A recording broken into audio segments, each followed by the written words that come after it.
दोस्तों नमस्कार, हर हर महादेव। स्वागत करती हूँ आपका अपने इस चैनल में। आप सुन रहे हैं शिव पुराण रुद्र संहिता का द्वितीय सती खंड। आज के इस अध्याय में आप सुनेंगे दक्ष की 60 कन्याओं का विवाह, दक्ष और वीरणी के यहाँ देवी शिवा का अवतार, दक्ष द्वारा उनकी स्तुति तथा सती के सद्गुणों एवं चेष्टाओं से माता पिता की प्रसन्नता। तो आइए अध्याय को शुरू करते हैं। अगर आप इस चैनल में नए हैं तो चैनल को लाइक, सब्सक्राइब और शेयर करना बिल्कुल ना भूलिएगा। साथ ही साथ वीडियो को जो बेल आइकन का बटन है उसे भी दबा दीजिए ताकि आपको वीडियोस की नोटिफिकेशन मिलती रहे। तो आइए अध्याय को शुरू करते हैं। ब्रह्मा जी कहते हैं, देवऋषि, इसी समय दक्ष के इस बर्ताव को जानकर मैं भी वहां आ पहुंचा और पूर्ववत उन्हें शांत करने के लिए सांत्वना देने लगा। तुम्हारी प्रसन्नता को बढ़ाते हुए मैंने दक्ष के साथ तुम्हारा सुंदर स्नेहपूर्ण संबंध स्थापित कराया। तुम मेरे पुत्र हो, मुनियों में श्रेष्ठ और संपूर्ण देवताओं के प्रिय हो, अतः बड़े प्रेम से तुम्हें आश्वासन देकर मैं फिर अपने स्थान पर आ गया। तदनंतर प्रजापति दक्ष ने मेरी अनुनय के अनुसार अपनी पत्नी के गर्भ से 60 सुंदरी कन्याओं को जन्म दिया और आलस्य से रहित हो धर्म के आदि के साथ उन सब का विवाह कर दिया। मुनीश्वर, मैं उसी प्रसंग को बड़े प्रेम से कह रहा हूँ, तुम सुनो। मुने, दक्ष ने अपनी 10 कन्याएं विधि पूर्वक धर्म को ब्याह दी, 13 कन्याएं कश्यप मुनि को दे दी और 27 कन्याओं का विवाह चंद्रमा के साथ कर दिया। भूत या बहुपुत्र अंगीरा तथा कृशाशव को उन्होंने 2-2 कन्याएं दी और शेष 4 कन्याओं का विवाह ताक्षय या अरिष्टनेमि के साथ कर दिया। इन सबकी संतान परंपराओं से तीनों लोग भर पड़े हैं, अतः विस्तार भय से उनका वर्णन नहीं किया जा सकता। कुछ लोग शिवा या सती को दक्ष की ज्येष्ठ पुत्री बताते हैं, दूसरे लोग उन्हें मंझली पुत्री कहते हैं तथा कुछ लोग सबसे छोटी पुत्री मानते हैं। कल्प भेद से ये तीनों मत ठीक हैं। पुत्र और पुत्रियों की उत्पत्ति के पश्चात पत्नी सहित प्रजापति दक्ष ने बड़े प्रेम से मन ही मन जगदम्बा का ध्यान किया, साथ ही गदगद वाणी से प्रेम पूर्वक उनकी स्तुति भी की। बारंबार अंजलि बांध नमस्कार करके वे विनीत भाव से देवी को मस्तक झुकाते थे।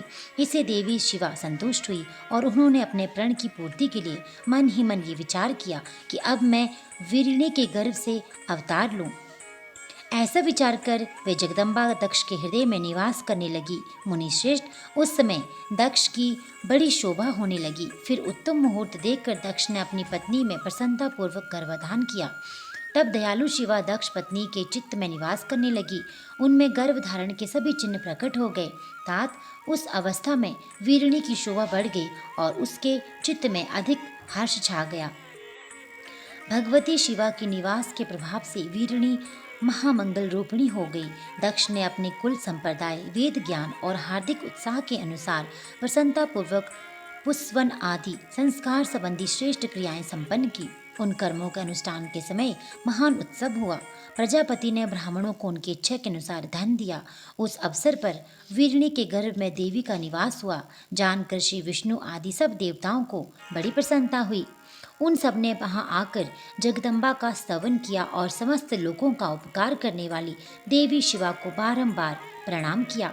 वे सब देवता प्रसन्न चित्त हो दक्ष प्रजापति तथा वीरिणी की भूरी भूरी प्रशंसा करके अपने अपने स्थान को लौट गए।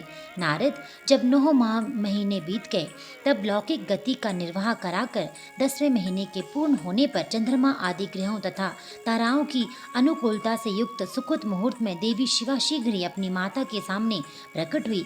उनके अवतार लेते ही प्रजापति दक्ष बड़े प्रसन्न हुए और उन्हें महान तेज से देदीप्यमान देखकर उनके मन में ये विश्वास हो गया कि साक्षात वे शिवा देवी ही मेरी पुत्री के रूप में प्रकट हुई हैं। उस समय आकाश से फूलों की वर्षा होने लगी और मेघ जल बरसाने लगे। मुनीश्वर, सती के जन्म लेते ही संपूर्ण दिशाओं में तत्काल शांति छा गई। देवता आकाश में खड़े हो मांगलिक बाजे बजाने लगे। अग्निशालाओं की बुझी हुई अग्नियां सहसा प्रज्वलित हो उठी और सब परम मंगलमय हो गया। वीरिणी के गर्भ से साक्षात जगदम्बा को प्रकट हुई देख दक्ष ने दोनों हाथ जोड़कर नमस्कार किया। बुद्धिमान दक्ष की स्तुति करने पर जगत माता शिवा उस समय दक्ष से इस प्रकार बोली, जिससे माता वीरिणी ने न सुन सके। देवी बोली, प्रजापते, तुमने पहले पुत्री रूप में मुझे प्राप्त करने के लिए मेरी आराधना की थी। तुम्हारा वह मनोरथ आज सिद्ध हो गया। अब तुम उस तपस्या के फल को ग्रहण करो। उस समय दक्ष ने ऐसा कहकर देवी ने अपनी माया से शिशु रूप धारण कर लिया और शैशव भाव प्रकट करती हुई वे वहां रोने लगी। उस बालिका का रोदन सुनकर सभी स्त्रियां और दासियां बड़े बेग से प्रसन्नतापूर्वक वहां आ पहुंची। अस्किनी की पुत्री का अलौकिक रूप देखकर उस सभी स्त्रियों को बड़ा हर्ष हुआ। नगर के सब लोग उस समय जय जयकार करने लगे। गीत और वादों के साथ बड़ा भारी उत्सव होने लगा। पुत्री का मनोहर मुख देखकर सबको बड़ी प्रसन्नता हुई। दक्ष ने वैदिक और कुलोचित आचार का विधि पूर्वक अनुष्ठान किया, ब्राह्मणों को दान दिया और दूसरों को भी धन बांटा। सब और यथोचित गान और नृत्य होने लगे। भांति भांति के मंगल कृत्यों के साथ बहुत से बाजे बजने लगे। उस समय दक्ष ने समस्त सद्गुणों की सत्ता से प्रशंसित होने वाली अपनी उस पुत्री का नाम प्रसन्नता पूर्वक उमा रखा। तदनंतर संसार में लोगों की ओर से उसके और भी नाम प्रचलित किए गए, जो सब के सब महान, मंगलदायक तथा विशेषता समस्त दुखों का नाश करने वाले हैं। वारिणी और महात्मा दक्ष अपनी पुत्री का पालन करने लगे तथा वह शुक्ल पक्ष की चंद्रकला के समान दिनों दिन बढ़ने लगी। द्विज श्रेष्ठ बाल्यावस्था में भी समस्त उत्तम गुणों के साथ उसी तरह प्रवेश करने लगे, जैसे शुक्ल पक्ष के बाल चंद्रमा में भी समस्त मनोहारिणी कलाएं प्रविष्ट हो जाती हैं। दक्ष कन्या सती सखियों के बीच बैठी बैठी सब जब अपने भाव में निमग्न होती थी, तब बारंबार भगवान शिव की मूर्ति को चित्रित करने लगती थी। मंगलमयी सती जब बाल्योचित सुंदर गीत गाती, तब स्थाणु, हर्प एवं रुद्र नाम लेकर स्मर शत्रु शिव का स्मरण किया करती थी। तो ये थी सती के जन्म की कथा। आगे की कथा में आप सुनेंगे सती की तपस्या से संतुष्ट देवताओं का कैलाश में जाकर भगवान शिव का स्तवन करना। तो आइए सुनते हैं। ब्रह्मा जी कहते हैं, नारद, एक दिन मैंने तुम्हारे साथ जाकर पिता के साथ खड़ी हुई सती को देखा। वह तीनों लोगों की सारभूता सुंदरी थी। उसके पिता ने मुझे नमस्कार करके तुम्हारा भी सत्कार किया। ये देख लोक लीला का अनुसरण करने वाली सती ने भक्ति और प्रसन्नता के साथ मुझको और तुमको भी प्रणाम किया। नारद, तदनंतर सती की ओर देखते हुए हम और तुम दक्ष के दिए हुए शुभ आसन पर बैठ गए। तत्पश्चात मैंने उस विनयशीला बालिका से कहा, सती, जो केवल तुम्हें ही चाहते हैं और तुम्हारे मन में ही एकमात्र जिनकी कामना है, उन्हीं सर्वज्ञ जगदीश्वर महादेव जी को तुम पति रूप में प्राप्त करो। शुभे, जो तुम्हारे सिवा दूसरी किसी स्त्री को पत्नी रूप में न ग्रहण कर सके, न करते हैं और न भविष्य में ग्रहण करेंगे, वे ही भगवान शिव तुम्हारे पति हो। वे तुम्हारे ही योग्य हैं, दूसरे के नहीं। नारद, सती से ऐसा कहकर मैं दक्ष के घर से देर तक ठहरा रहा। फिर उनसे विदा ले मैं तुम दोनों अपने अपने स्थान को चले गए। मेरी बात को सुन दक्ष को बड़ी प्रसन्नता हुई। उनकी सारी मानसिक चिंता दूर हो गई और उन्होंने अपनी पुत्री को परमेश्वरी समझकर गोद में उठा लिया। इस प्रकार कुमारोचित सुंदर लीला विहारों से सुशोभित होती हुई भक्त वत्सला सती, जो स्वेच्छा से मानव रूप धारण करके प्रकट हुई थी, कुमारावस्था पार कर गई। बाल्यावस्था बिताकर किंचित युवावस्था को प्राप्त हुई सती अत्यंत तेज एवं शोभा से संपन्न हो संपूर्ण अंगों से मनोहर दिखाई देने लगी। लोकेश दक्ष ने देखा कि सती के शरीर में युवावस्था के लक्षण प्रकट होने लगे हैं। तब उनके मन में ये चिंता हुई कि मैं महादेव जी के साथ इनका विवाह कैसे करूं। सती स्वयं भी महादेव जी को पाने की प्रतिदिन अभिलाषा रखती थी। अतः पिता के मनोभाव को समझकर वे माता के निकट गई।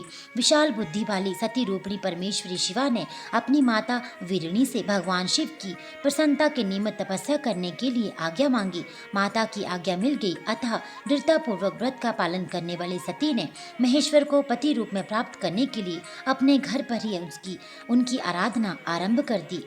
अश्विन मास में नंदा प्रतिपदा, षष्ठी और एकादशी तिथियों में उन्होंने भक्ति पूर्वक गुड़, भात और नमक चढ़ाकर भगवान शिव का पूजन किया और उन्हें नमस्कार करके उसी नेम के साथ उस मास को व्यतीत किया।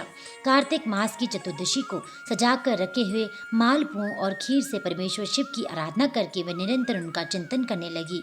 मार्गशीर्ष मास के कृष्ण पक्ष की अष्टमी तिथि को तिल, जौ और चावल से हर की पूजा करके ज्योतिर्मय दीप दिखाकर अथवा आरती करके सती दिन बिताती थी।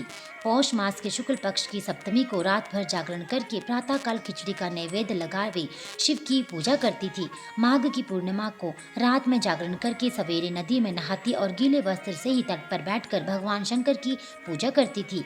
फाल्गुन मास के कृष्ण पक्ष की चतुर्दशी तिथि को रात में जागरण करके उस रात्रि के चारों पहरों में शिव जी की विशेष पूजा करती और नटों द्वारा नाटक भी कराती थी।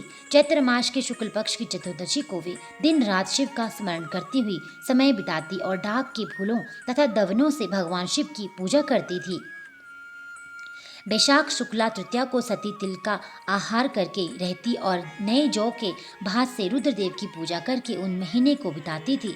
ज्येष्ठ की पूर्णिमा को रात में सुंदर वस्त्रों तथा भटकैटिया के फूलों से शिव जी की पूजा करके वे निराहार रहकर वह मास व्यतीत करती थी। आषाढ़ के शुक्ल पक्ष की चतुर्दशी को काले वस्त्र और भटकैया के फूलों से रुद्रदेव का काले वस्त्र और भटकटैया के फूलों से वे रुद्रदेव का पूजन करती थी।